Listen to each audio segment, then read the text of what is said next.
Military রাইফেলের গুলি ছিল 66% অর্থাৎ, এবং অন্যান্য অস্ত্রের আঘাত ছিল 20%। এই অস্ত্রের ব্যবহার এবং আহত নিহতদের এই পরিসংখ্যান থেকে বোঝা যায় যে একটা পুরো রাষ্ট্রযন্ত্র একটা জনগোষ্ঠীকে ওয়াইড স্প্রেড এবং সিস্টেম্যাটিক পদ্ধতিতে তাদের উপরে ঝাঁপিয়ে পড়েছিল তাদেরকে নিশ্চিহ্ন করার জন্য। জাতিসংঘের আহ্বানে আছে যে যাদের বিরুদ্ধে প্রাথমিক তথ্য প্রমাণ পাওয়া গিয়েছে তাদেরকে চাকরি থেকে সাময়িক বরখাস্ত করা উচিত, সাসপেন্ড করা উচিত, এটা তারা বলেছেন। এটা আমাদের আইনেও আছে। আমরা মনে করি যে এই ব্যাপারে আইন অনুযায়ী যা করার কথা সেই পদক্ষেপ সরকারের গ্রহণ করা দরকার। জাতিসংঘ খুব ক্লিয়ারলি বলেছে যে এটা একটা সিস্টেম্যাটিক পদ্ধতিতে কিন্তু এই কাজগুলো হয়েছে এবং এটা ওয়াইড স্প্রেড ছিল, একটা সারা দেশ জুড়ে একই সাথে হয়েছে। সুতরাং এটা মানবতা বিরোধী অপরাধ হওয়ার জন্য এটা একটা শর্ত।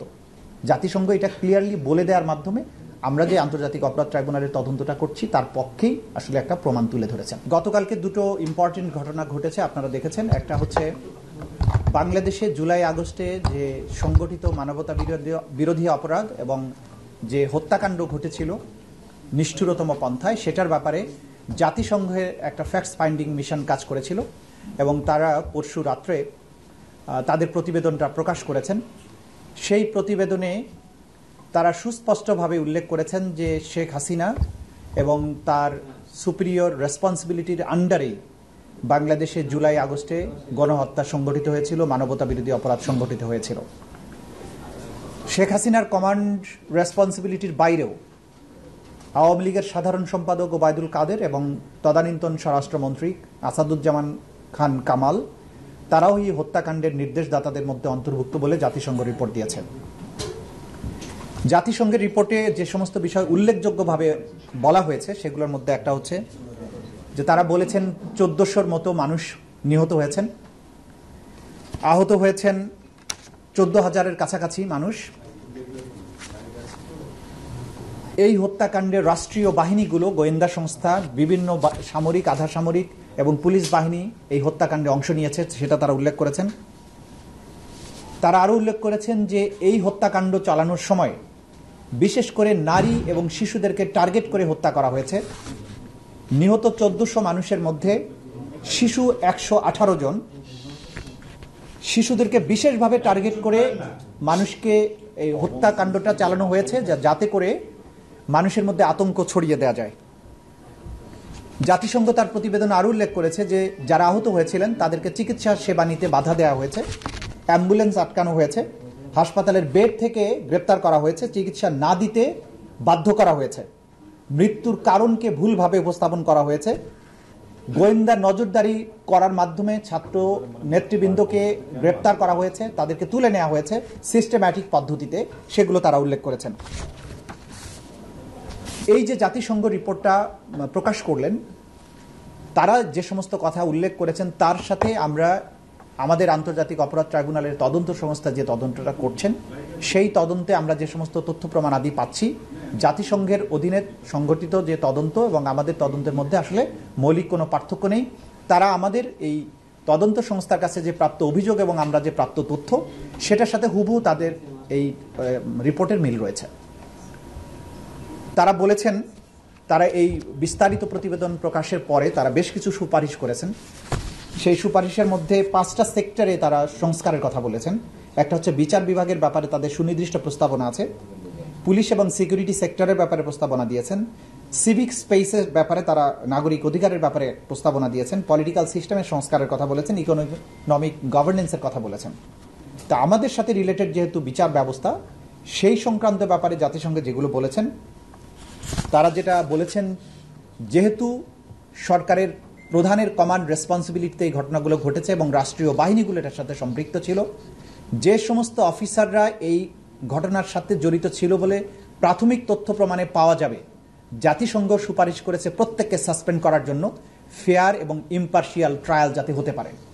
যেটার ব্যাপারে আমরা সবসময় জোর দিয়েছি যে ফেয়ার এবং ইম্পার্শিয়াল তদন্ত এবং ট্রায়ালের জন্য যেহেতু এই সমস্ত অফিসাররা রাষ্ট্রীয় গোয়েন্দা সংস্থা সহ বিভিন্ন বাহিনীর সদস্য, তাদেরকে যদি চাকরিচ্যুত না করা হয় বা সাসপেন্ড না করা হয় তাহলে আসামিদের প্রভাবের কারণে সাক্ষীরা আদালতে আসতে ভয় পাবেন, তদন্ত প্রক্রিয়া বাধাগ্রস্ত হবে এবং বিচার প্রক্রিয়া ব্যাহত হবে। স্বরাষ্ট্রমন্ত্রী আসাদুজ্জামান কামাল এবং আওয়ামী লীগের সাধারণ সম্পাদক ওবায়দুল কাদের তাদের সুনির্দিষ্ট পরিকল্পনা নির্দেশে বিভিন্ন বাহিনীর পাশাপাশি আওয়ামী লীগ, যুবলীগ এবং ছাত্রলীগ সরাসরি মারণাস্ত্র ব্যবহার করেছে এবং যে সমস্ত অস্ত্র তারা ব্যবহার করেছে সেটারও একটা পরিসংখ্যান তারা দিয়েছেন।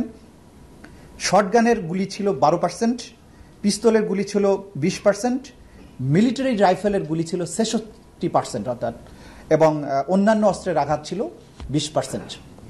এই অস্ত্রের ব্যবহার এবং আহত নিহতদের এই পরিসংখ্যান থেকে বোঝা যায় যে একটা পুরো রাষ্ট্রযন্ত্র একটা জনগোষ্ঠীকে ওয়াইড স্প্রেড এবং সিস্টেম্যাটিক পদ্ধতিতে তাদের উপরে ঝাঁপিয়ে পড়েছিল তাদেরকে নিশ্চিহ্ন করার জন্য।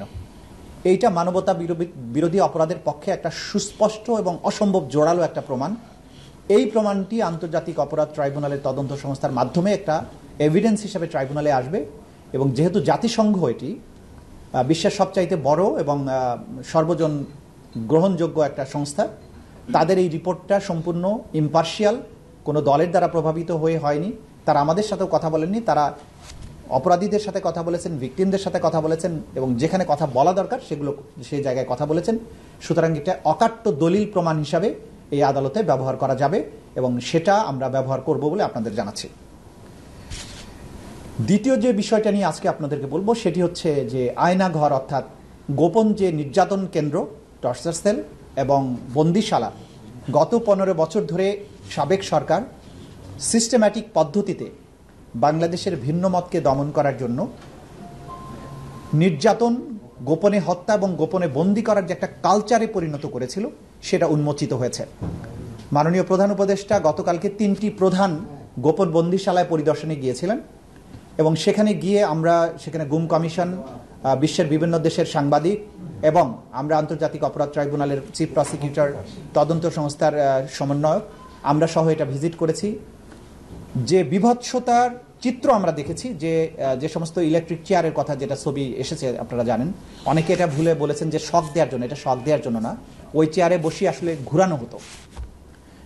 একটা চেয়ারকে বসিয়ে যখন হাত পা বেঁধে দিয়ে ঘুরানো হয় কি পরিণতি হতে পারে আপনারা সেই বিভৎসতা কল্পনা করতে পারেন। একটা মেয়ে নারী ভিকটিমের কথা আমরা শুনেছি, তা একটা 11 বছরের মেয়ে, তাকে তার মা সহ গ্রেপ্তার করা হয়েছিল, তুলে নেওয়া হয়েছিল। আসলে তার মাকে তার সামনে হাত করা বেঁধে পুলিশ সদস্যরা তাকে নির্যাতন করেছে, কান্নাকাটি করেছে। সে মোটা ছিল, তার ভেতরে হাত করাটা কেটে মাংসের মধ্যে বসে গেছে। 11 বছরের বাচ্চাটা পাশেই একই জায়গায় বেঁধে রাখা হয়েছে, চোখ বেঁধে রাখা হতো। বাথরুম করতে গেছে, হাত করা খুলে দেয়নি মহিলা, তার মেয়ে 11 বছরের মেয়ে তখন তাকে সাহায্য করেছে, তার হাত করাটা খুলে দিয়েছে। একটা 11 বছরের বাচ্চা সহ একটা নারী রেহাই পায়নি, পুরুষ সদস্যরা তাকে নির্যাতন করেছে এবং ওই মা আজও ফিরে আসেনি। আমরা ধারণা করছি যে তাকে হয়তো হত্যা করে তার লাশ কোথাও ভাসিয়ে দেওয়া হয়েছে।